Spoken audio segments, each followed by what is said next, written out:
All right, Bismillahirrahmanirrahim. Let's start with the numericals for the shear-in beams. We have a numerical here. Metal beam with span L is equals to 3 feet is simply supported at points A and B. The uniform load on the beam, including its weight, is which means the loading is Q is equals to 160 pounds per inch. The cross section of the beam is rectangular. If you look at it, they are saying that the beam's cross section is rectangular and with b is equals to 1 inch and the height with the width, the b is the width, b is equals to 1 inch and the height h is equals to 4 inch. So if you look at it, this is b is equals to 1 inch and height is 2 plus 2 is 4 inch, which means the neutral axis and the centroid of this cross section will be at this is the origin, and from here we go above is 2 inch, and if you go bottom it's going to be also 2 inch. Then new information is given to us. They say determine the normal stress sigma c. Okay, he is asking by normal stress we means he's saying that the bending stress. Okay, and sigma c is basically the which means it's something telling about the compressive stress.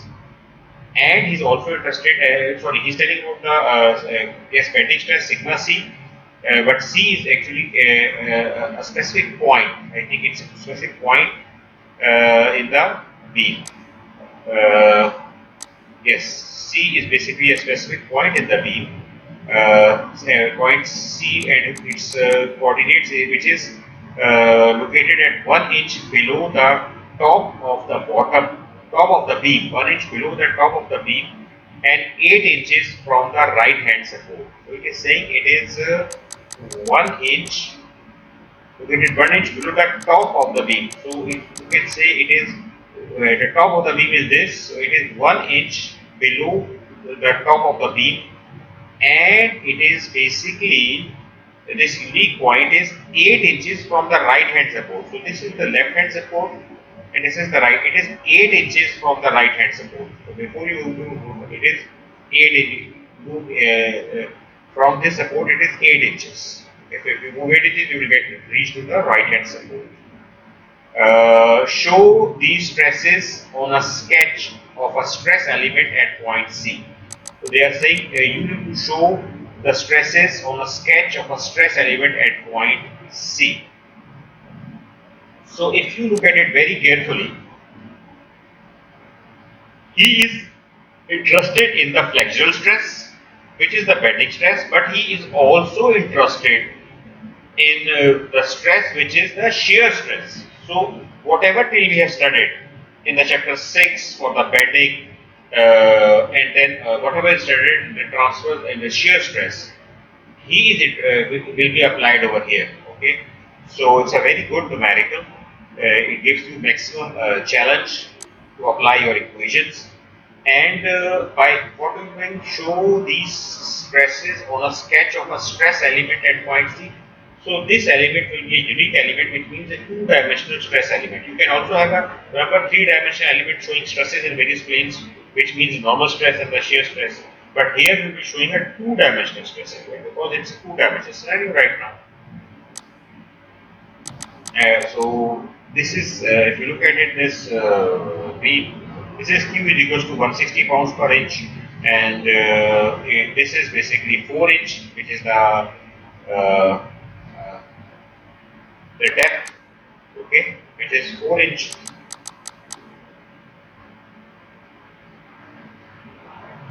The height is 4 inch, the width is B is 1 inch, okay, it is telling you about.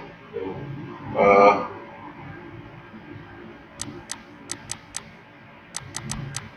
this is loading, this is the pin, this is the roller, this is our unique point. Basically, this is the unique point. He's talking about the point C. Okay. So this is 4 inch. So from 1 inch from the top, so it will be the remaining will be 3 inch, and this is 8 inch, and the total length is 3 feet. Okay, so the loading, remember, is in pounds per inches, but the length is in 3 feet, which means that we need to convert the feet into the inches, and it will be 1 feet is 12 inches, so it will be 36 inches. 23, remember this point before.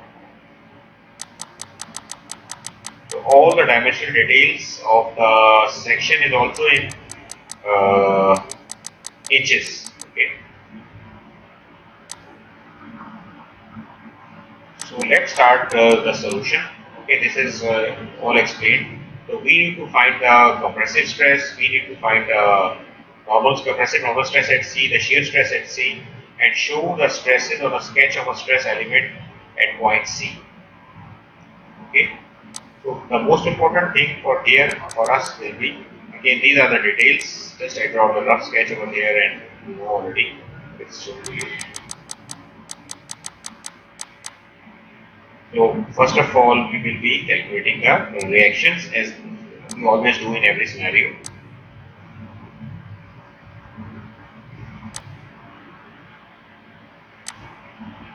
Okay, so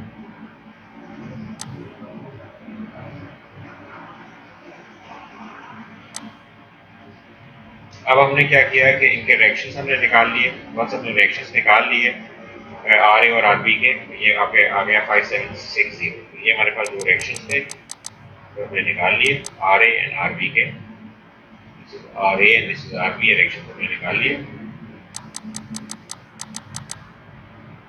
एक बार हमने sigma F I लगाया, summation movement set B निकाले, तो वहां से हमने R A और R B निकाल लिया 2880 पाउंड्स। ठीक है, उसके बाद हमने क्या किया, बेंडिंग मोमेंट एट सी हमने निकाला। बेंडिंग मोमेंट एट सी क्यों निकाल रहे हैं? Why bending moment at C? Why is the bending moment at C interested to है? सी लॉजिक ये है कि हमें उसने कहा है कि हमें सिग्मा सी और शियर स्ट्रेस यानी कि बेंडिंग स्ट्रेस और शियर स्ट्रेस सी पे निकालनी है, और उसके कोऑर्डिनेट्स हैं 1 inch below the top surface and 8 inch below the right hand support. हमने क्या किया, इसको हम कट कर देंगे। अपना सेक्शन कहाँ से कट करेंगे? सी पे कट करेंगे, जो कि टोटल 36 है। 36 में से हम 8 निकाल देंगे। तो हमने इसको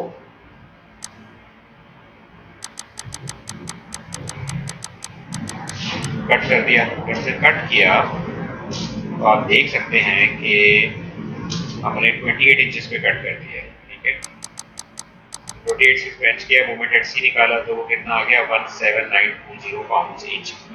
ठीक है, ये हमारा मोमेंट आ गया। सिंपल सा काम है, ये कोई मुश्किल नहीं है। फिर हमने क्या किया, यहाँ पे जो हमने इसको कट किया था, इस पे सिग्मा एफ आई लगा दिया। तो सिग्मा एफ आई लगाया तो ये हमारे पास आर ए था।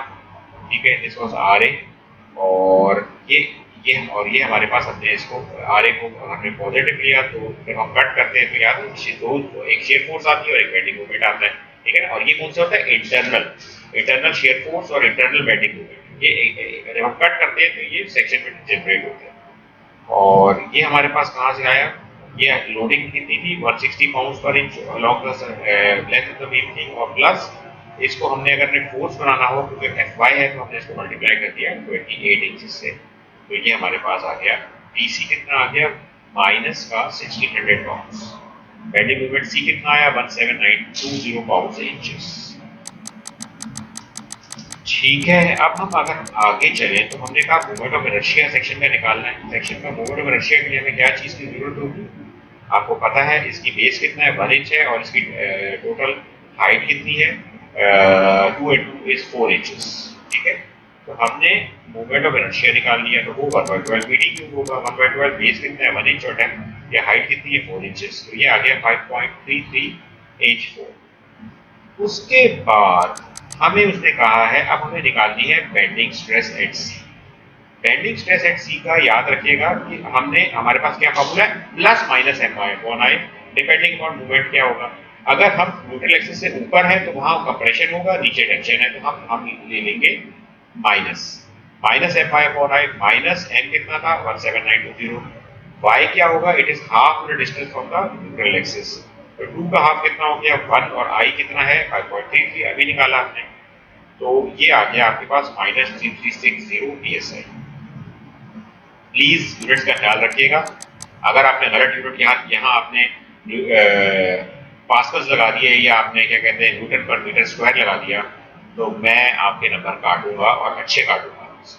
थर्ड ईयर में आके अगर यूनिट्स गलत करते हैं तो मैं इसको एक ग्रॉस ब्लंडर लेता हूँ, तो याद रखिएगा इस चीज का। उसके बाद में शेयर स्ट्रेस निकालनी है। अब शेयर स्ट्रेस निकालने के लिए आपको पता है, हमने अभी फॉर्मूला लास्ट क्लास में ड्राइव किया है। It is shear stress equals to tau shear stress at any point will be equals to V Q over I T, V Q over I T. लेकिन मैंने कहा था सबसे टिपिकल चीज आई होता है और सबसे कॉम्प्लेक्स जो आता है वो क्यू निकालना है। इसका बहुत इजी होगा। अगेन हमने याद है, हमने आपको बताया था कि हम बेसिकली एरिया इसका क्या होगा। हम जानते हैं एरिया कितना है हमारे पास, 1 inch into 1 inch is 1 square. हमने क्या किया, यहाँ पे जो पिक्चर मैंने दिखाई थी आपको, ये हमारा याद है न्यूट्रल एक्सिस से ये हमारा y आ गया, ये कितना आ गया, y आ गया। और फिर एक और चीज होती थी y बार या y हैट डैश, जो कि क्या होगा यहां से 1 और इसका सेंट्रॉइड क्या होगा 1 का हाफ विच इज 0.5। तो अब हम यहां क्या करेंगे, व्हाट वी विल डू, 1 जो मैंने आपको बताया विच इज y, लेकिन y बार डैश जो होगा वो हो जाएगा आपके पास दूसरा सेंट्रॉइड आएगा आपके पास ऊपर से टॉप से और दूसरे 1 का half is 0.5, 1 plus 0.5 is 1.5 inch. अब इसको अप्लाई करते हैं, क्यू कितना होता है एरिया इंटू वाई, ए सी इंटू वाई सी। ए सी कितना है हमारे पास 1 है, वाई सी हमने कितना निकाला 1.5 इंच। अब मल्टीप्लाई कर दें, एरिया ए सी कितना था 1 inch square, sorry 1 inch square और वाई सी 1.5 इंच। अब मल्टीप्लाई कर दें इसको, जब आपने इसको मल्टीप्लाई किया इंच स्क्वायर इंटू इंच आपके पास ये हो गया क्यू, क्यू सी कितना हो गया first moment of area 1.5 inch Q. अब आपने क्या करना है, इसको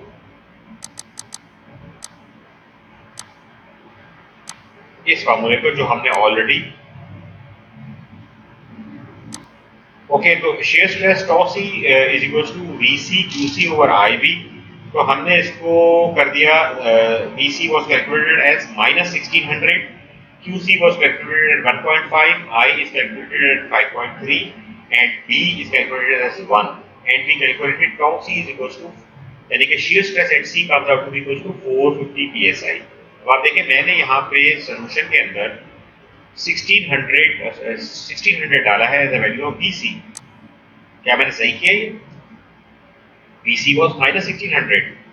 तो अगेन अगर मैं इसको टॉसी डालता हूँ प्लस 1600 तो मेरे पास शेयर स्ट्रेस पॉजिटिव आती है 450 psi। आप जब और बेसिकली आपके पास दूसरी जो नॉर्मल स्ट्रेस थी वो कितनी आई थी हमारे पास -3360 psi। तो नॉर्मल स्ट्रेस बिकॉज क्योंकि वो कंप्रेसिव थी तो मैंने ये देखें इसको कंप्रेशन शो कर दिया, और यहाँ पे मैंने जानते पूछते हुए मैंने इसको पॉजिटिव लिया, तो मेरे पास शेयर स्ट्रेस पॉजिटिव आ गई। पॉजिटिव आई तो मैं इसको यहाँ प्लॉट करूंगा 450, तो आप ये देख सकते हैं ये आपका इस एलिमेंट को कहाँ लेके जाएगा एंटी क्लॉकवाइज और ये लेके जाएगा क्लॉकवाइज। अब मैंने आपसे याद है कहा था कि शेयर स्ट्रेस की नेचर क्या है, रिमेंबर दे आर कॉम्प्लीमेंट्री। अगर कहीं पे टॉ एक्स वाई पॉजिटिव आता है तो वहां पे टॉ वाई एक्स भी एग्जिस्ट करता है। टॉ एक्स वाई अगर एंटी क्लॉकवाइज लेके जा रहा है तो टॉ वाई एक्स की नेचर क्या होगी, इट विल बी क्लॉकवाइज। तो क्योंकि एंटी क्लॉकवाइज और क्लॉकवाइज इसको कैंसिल करेगा ताकि सिस्टम आपके पास इक्विलिब्रियम में रहे। रिमेंबर सेम लॉजिक यहाँ हम अप्लाई कर सकते हैं, और जब हम इसको अप्लाई करेंगे तो हमारे पास हमने एलिमेंट बना दिया। लेकिन अगर आपने कहा नहीं मैंने यहाँ -1600 आना है तो टॉसी आपके पास आएगा -450 psi। ये आगे हमारे दो बड़े चैप्टर्स आ रहे हैं, स्ट्रेस ट्रांसफॉर्मेशन और स्ट्रेन ट्रांसफॉर्मेशन, उसके अंदर हम इसको मजीद सीखेंगे। लेकिन आपने कहा नहीं भाई मैंने माइनस करना है तो आप कर दें, मैं आपको कुछ बिल्कुल उसके नंबर्स नहीं कटेंगे, बिल्कुल आप सही करेंगे यहाँ माइनस आ जाए।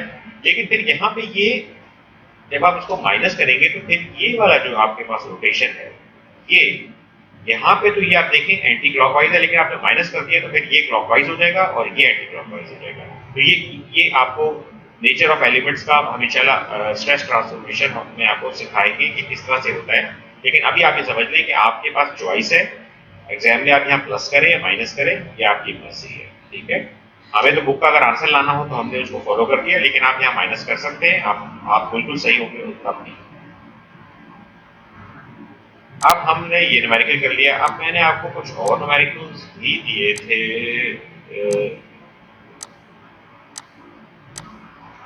ये न्यूमेरिकल आपको मैंने दे दिया है और इसको आप ट्रीट करें एज अ होमवर्क। इसको आप ट्रीट करेंगे एज अ होमवर्क। ये आपका होमवर्क है ये न्यूमेरिकल, ठीक है। और एक और है जो कि ज्यादा टिपिकल लग रहा है और ज्यादा कॉम्प्लेक्स है, तो मैं आसान चीज आपको मैंने आपका होमवर्क दे दिया है। इसको घर पे बैठ के आप प्रैक्टिस करिएगा, देखिएगा। सोल्यूशन मैं आपको साथ दे देता हूँ, हालांकि है तो होमवर्क, लेकिन मैंने आपसे कहा आपने डायरेक्ट छापना नहीं, आंखें बंद करके समझना है। क्योंकि एग्जाम में अगर आगे पीछे डिफरेंट क्वेश्चन आता है, इसी टाइप का वैल्यूज चेंज है, तो आपने अगर खुद से किया हुआ होगा तो आपका फायदा होगा। अगर आपने खुद से नहीं किया और डायरेक्ट छापा या आपने इसको तवज्जो नहीं दी, तो बेसिकली आपका नुकसान ज्यादा होगा। क्योंकि वैल्यूज चेंज होगी तो आपने रट्टा नहीं मारना, समझा हुआ होगा तो आप कुछ भी कर सकते हैं कहीं से भी। न्यूमेरिकल का मैं डेटा चेंज कर दूं, यहाँ 125 है 25 कर दूं, 50 कर दूं, 200 कर दूं, मिलीमीटर है इंचेस कर दूं, आपको अगर तरकीब आती है, समझा हुआ है, तो you will always be able to solve it very easily. तो इसीलिए मैंने आपको कहा कि आपने इसको समझना है, ठीक है। एक मैंने आपको करा दिया। एक और ये बड़ा टिपिकल सा प्रॉब्लम था जो मुझे अच्छा लगा, मैंने कहा आपको मैं बता दूं। और आपको ये एग्जाम में भी मैं दे चुका हूँ, और प्रॉब्लम्स के अंदर आप अगर मिड टर्म के पेपर्स देखेंगे, लिंक पे जाके प्रॉब्लम एग्जाम में मैं दे चुका हूँ। तो यार इसे स्टार्ट करते हैं। बिस्मिल्लाहिर्रहमानिर्रहीम। इसको हम स्टार्ट करते हैं।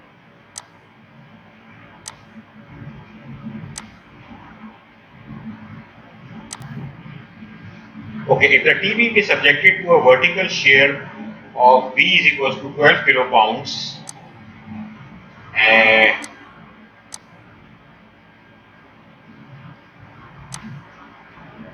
determine the vertical shear force resisted the by the flange. Okay. अब मैंने आपको ये सवाल में कह रहा है कि a TB is subjected to a vertical shear force of ये दिया, ये vertical shear force 12 kilopounds. Determine the vertical shear force, यानी कि shear stress नहीं, टाउ नहीं, shear force V, ठीक है। ये कोई बुक्स में F भी होता है। By the flange, this is the flange, ये जो है हमारी फ्लैंज है, और ये जो उसके नीचे लगा हुआ है ये है वेब। अगर ये आई सेक्शन बीम होता तो ये इसकी फ्लैंज है, दिस इज द फ्लैंज, ये वर्ड्स याद रखिएगा। ये है वेब और ये है फ्लैंज। लेकिन ये बेसिकली थोड़ा एसिमेट्रिक आई सेक्शन है। ये इसकी लेंथ, इसकी विड्थ भी कुछ और है, इसकी कुछ और है, और ये फ्लैंज है, ये फ्लैंज है, और बीच में जो है ये वेब है। अभी इसके हम आई सेक्शन के एनालिसिस पर आएंगे, तो आपको याद रखना ये बातें जो मैं आपसे कह रहा हूं। ये है फ्लैंज और वेब। अब यहां पे ये कह रहा है, क्या कह रहा है, vertical shear force resisted by the flange. Web का कोई ताल्लुक नहीं है, फ्लैंज का ताल्लुक है। सिर्फ फ्लैंज की शियर फोर्स हमने निकालनी है, क्या रेजिस्ट कर रहा है, ठीक है। और इसकी टोटल जो बेसिकली उसने उन्होंने आपको जो उसकी विड्थ दी हुई है, या उसकी क्या कहते हैं, वो है 12 इंच, और यहाँ पे इसकी डेप्थ 3 इंच है, और यहाँ पे वेब की जो डेप्थ है वो भी 4 इंच है, ठीक है ना। यानी कि थिकनेस वेब की 4 इंच है, ठीक है। अगर हम वेब की थिकनेस की बात करेंगे तो वो ये होगी 4 इंच, और अगर ये थिकनेस वेब की है तो फ्लैंज की थिकनेस क्या होगी, 12 इंच। याद रखिएगा, इंपॉर्टेंट पॉइंट है। अब हम आएंगे इस, ये बीम कौन सा हो गया, ये आई सेक्शन बीम नहीं है, इस बीम का नाम होगा T section beam. It will be called as a T section beam, ठीक है। अब हमने करना क्या है, सेक्शन प्रॉपर्टीज निकालने हैं। सेक्शन प्रॉपर्टीज अगर हम निकालेंगे तो इसका सबसे पहले तो हमें बेसिकली, जब भी याद है डेरिवेशन की थी, हमें बेसिकली सेंट्रोइड चाहिए अबाउट द न्यूट्रल एक्सिस।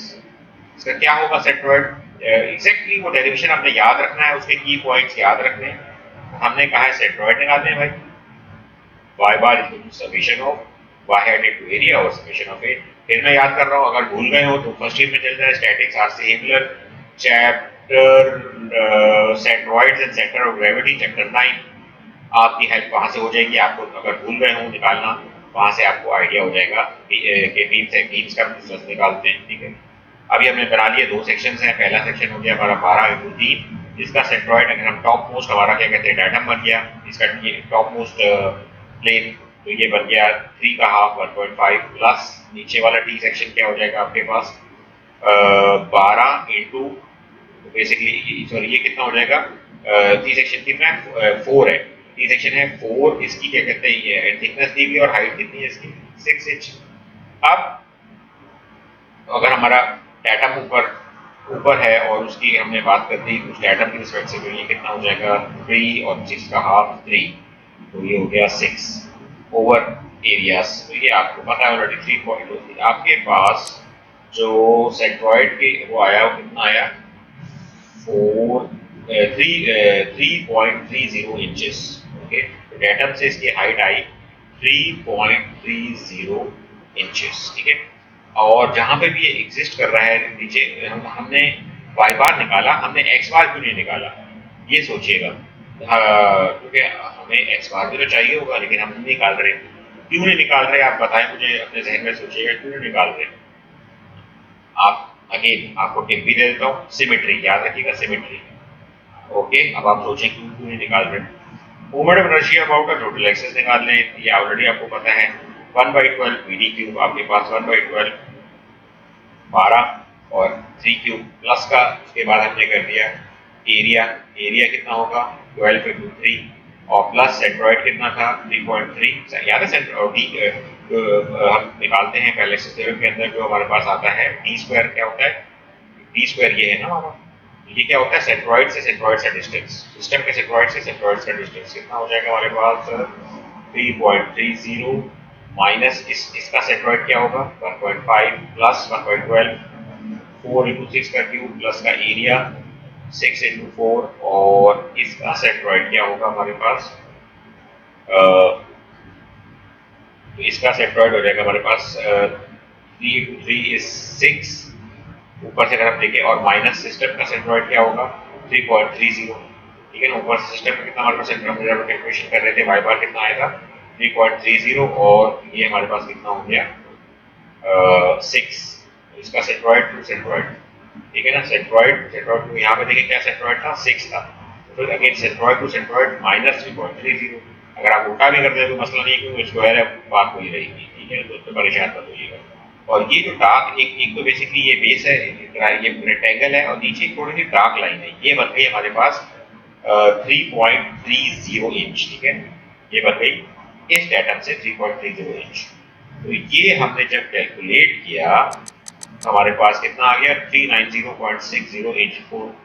अब हमें बेसिकली चाहिए असल चीज जो कि हमारा है फर्स्ट मूवमेंट। अगेन मैंने कहा था first movement of inertia, sorry movement of inertia second movement अगर निकालना बहुत डिफिकल्ट होता है, अब आप प्रैक्टिस करेंगे तो आ जाएगा, लेकिन असल जो हमारी गंभीरता है वो है इसके अंदर, ये है भाई first movement of area. Second movement solve कर दिया, लेकिन हमें अब सारा तवज्जो अप्लाई करनी है सेकंड मूवमेंट एरिया के बाद first movement area. Q, Q क्या होता है, इसका फार्मूला क्या था याद हमने बताया था वाई बार डैश इंटू ए डैश। ठीक है, और मैंने आपकी आसानी के लिए यहाँ पे क्या कर दिया है, अगर आप देखें यहाँ पे ये पिक्चर है जो मैंने याद है जब हम रिलेशन लास्ट क्लास में ड्राइव कर रहे थे कि शियर स्ट्रेस क्या होती है D Q divided by I T या आई बी, ये पिक्चर आपने याद रखनी है। और इसको मैं थोड़ा आपको फिर से बता दूं ताकि आपको न्यूमेरिकल को समझने में बिल्कुल प्रॉब्लम ना हो कि ये पिक्चर आपने याद में आपके इसके पैरामीटर, इसके वेरिएबल्स क्या क्या हैं। तो अच्छा, तो हमने बेसिकली देख लिया, ये हमारे पास सेक्शन था, ये इसकी न्यूट्रल एक्सिस थी, और इसका सेक्शन का यहाँ से ये जो डार्क एरिया है जिसको हम करते हैं, जिसमें हमारे पास चॉइस है, हम न्यूट्रल एक्सिस से ऊपर का टॉप मोस्ट फाइबर प्लेन का भी ले सकते हैं और यहाँ से बॉटम मोस्ट फाइबर का भी ले सकते हैं। तो हमने यहाँ न्यूट्रल एक्सिस से जहाँ से ये शुरू होता है, ठीक है, ये हमारा जिसको हम लेते हैं हमारा क्या कहते हैं तो सेक्शन, ये हमारा है उसको हम कहते हैं वाई, और फिर वहां से जो हमने इसको डार्क सेक्शन लिया है उसका जो सेंट्रॉइड होगा वो कहलाता है वाई बार डैश। तो आपने ये याद रखना है, ठीक है ना। हमारी चॉइस है, ये इन्होंने यहाँ दिया नहीं है कि हमारे पास वाई है और उसके ऊपर का जो सेंट्रॉइड है वो सेक्शन का वाई बार डैश है। तो ये पिक्चर मैंने जान के यहाँ पुट कर दी ताकि आप याद रखें तो इस न्यूमेरिकल को समझने के लिए। तो ये काफी मुझे टिपिकल इस लिहाज से लग रहा था। तो अब हमने करना क्या है, Q is equal to Y bar dash A dash. अब आप इसको अगर गौर से देखें तो हमारे पास ये आ रहा है Q, ये हमारे पास आ रहा है वाई बार डैश और ये हमारे पास आ रहा है एरिया, ठीक है ना। एरिया जो होगा वो बेसिकली क्या होगा, इन्होंने कह दिया है ये हमारे पास है एरिया इज 12 इंचेस और प्लस यहाँ से इसकी जो हाइट होगी वो बेसिकली सेंट्रॉइड से जब हम ऊपर आएंगे तो वो कितना है 3.3, ठीक है। और जहां से ये डार्क एरिया शुरू होता है, ठीक है ना, जो डार्क एरिया शुरू होगा, जो डार्क एरिया शुरू जिसको हम वाई कहते हैं, ठीक है ना, तो ये इसने लिया 3.3 माइनस वाई। तो ये बेसिकली बन गया 12 इंचेस और न्यूट्रल एक्सिस से जहां से तो इसकी न्यूट्रल एक्सिस हाइट कितनी थी 3.3 इंच और वहां से जहां से सेक्शन स्टार्ट हो रहा है वो कितना वाई है। हमने कर दिया 3.3 में से अगर मैं वाई माइनस कर दूं तो बेसिकली वो डार्क सेक्शन आ जाएगा। तो ये बन गया 3.3 माइनस वाई इंटू 12। तो ये बता दिया हमने कि 3.3 माइनस वाई और इंटू 12 ये कैसे बना, ठीक है ना। जब आपको ये समझ आ गया, अब आए इधर वाई बार डैश में। अब वाई बार डैश ये कह रहा है 1.65 प्लस 0.5 वाई। तो ये क्यों कह रहा है हमारे पास 1.65 प्लस का 0.5 वाई यानी कि वाई बाई 2, ये क्यों कह रहे हैं, उसकी वजह है कि ये जो हमारे पास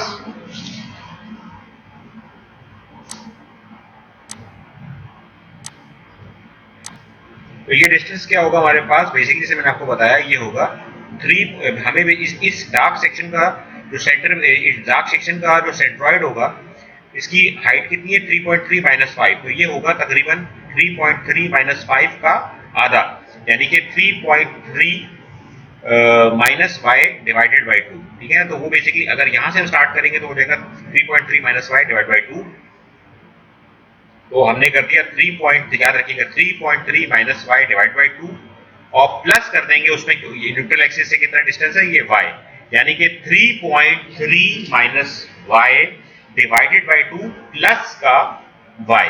जब आप ये करेंगे तो आपको मिलेगा 1.65 प्लस का 0.55, तो ठीक है, यानी कि 3.3 minus Y divide by 2 plus Y को सिंप्लीफाई करेंगे तो आ जाएगा 1.65 प्लस का 0.55, ठीक है। तो ये इस तरीके से सिंप्लीफाई करने के बाद आपके पास ये रिलेशन आ जाएगा। तो इसमें आपने परेशान नहीं होना, मैंने आपको इसका एग्जैक्टली बता दिया कि कैसे करना है। तो 3.3 माइनस वाई इंटू और फिर ये हो गया हमारे पास 12, ये मैंने एरिया बता दिया और ये हमारे पास आ गया वाई बार डैश। इसको सिंप्लीफाई करें तो ये बन गया 65.34 माइनस का 6y स्क्वायर, ये क्यू बन गया। अब आपने अपना रिलेशन अप्लाई करते हैं, अप्लाई द शेयर फार्मूला। वो क्या है, tau is equal to V Q over I T, जो हमने ड्राइव किया है, बड़ा इंपॉर्टेंट रिलेशन है, हमने इसको डिटेल्ड बैठ के लास्ट क्लास में ड्राइव किया। Tau is equal to V Q upon I T. अब हमारे पास वी कितना है, देखिए वी कितना है हमारे पास, वी है 12 किलो पाउंड। ये सारा काम किसका कर रहे हैं, फ्लैंज का कर रहे हैं, फ्लैंज। और ये किस पे ऐड कर रहा है, फ्लैंज पे कर रहा है। तो कितना है हमारे पास V12, Q कितना है हमारे पास, सिंप्लीफाई करने के बाद 65.34 माइनस 6y स्क्वायर और I कितना आया हमने निकाला था अभी सॉल्व करके 390.60 और इसकी थिकनेस, ठीक है ना। थिकनेस जो है हमें बेसिकली यूज करनी है, लेकिन थिकनेस हम कितनी यूज कर रहे हैं, तो ये बेसिकली हम थिकनेस यूज कर रहे हैं 12 इंचेस, ठीक है ना। थिकनेस यूज कर रहे हैं 12 इंचेस। क्यों कर रहे हैं, क्योंकि हमारे पास ये फ्लैंज है, ये तो वेब है, फ्लैंज इज 12, तो हमने 12 यूज किया। तो हमारे पास टॉ आ गया 0.16728 माइनस 0.01536 वाई स्क्वायर, जो कि बेसिकली एक फंक्शन आया है, डायरेक्ट शेयर स्ट्रेस नहीं आई, ठीक है ना। तो जब क्योंकि वेब तो है ही नहीं हमारे पास, हमें वेब का तो करना ही नहीं, हमें तो शेयर स्ट्रेस फंक्शन आया है फॉर द फ्लैंज। अब उसने हमसे सवाल में क्या कहा था, he said to us determine the vertical shear force resisted by the flange। तो फ्लैंज के लिए हमें हमें पता है शेयर फोर्स का फार्मूला क्या होगा, शेयर स्ट्रेस इनटू एरिया, ठीक है ना। ये हमारे पास फार्मूला होगा, vertical resultant shear force of a flange is EF equals to tau integral of A tau dA। Tau कितना आया था, 0.16728 माइनस 0.015368 वाई स्क्वायर, ये फंक्शन था। और एरिया, एरिया क्या होगा हमारे पास, अगेन हमने एरिया को करना है, ये 12 है इनटू, हमें नहीं पता वाई में कितना है, हमने dy कह दिया क्योंकि इंटीग्रल आ रहा है, तो ये बन गया, इसको सिंपली। और हमारे पास लिमिट्स क्या है, यहाँ न्यूट्रल एक्सिस से बेसिकली न्यूट्रल एक्सिस तो बेसिकली समवेयर वेब में आ गई है क्योंकि 3 से ज्यादा है, 3.3 है।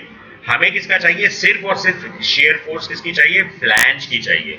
तो जब फ्लैंज की चाहिए तो हम बेसिकली माइनस कर देंगे क्योंकि कितना था हमारे पास, वाई बार कितना था 3.3, और ये डेप्थ कितनी है हमारे पास इसकी 3, हमें सिर्फ फ्लैंज का चाहिए। तो हमने क्या किया, 3.3 माइनस 0.3 का इंटीग्रेट करते हुए हमने लिमिट्स अप्लाई कर दी ताकि हमें सिर्फ फ्लैंज का आए। अगर ये नहीं करेंगे तो हम वेब के अंदर भी जा सकते हैं, हमें वेब में नहीं जाना, हमें सिर्फ फ्लैंज का चाहिए। सिंपल इंटीग्रल बन गया। इसको सॉल्व करेंगे तो you will get 3.82 kilo pounds, जो कि बेसिकली आपका शेयर फोर्स होगी सिर्फ और सिर्फ फ्लैंज में। वेब में कुछ और होगी लेकिन ये सिर्फ फ्लैंज में। आई होप कि आपको समझ आया होगा, एक अच्छा न्यूमेरिकल था, चैलेंजिंग था, तो मैंने इससे आपको आइडिया हुआ क्यू निकालने का भी, आई निकालने का भी।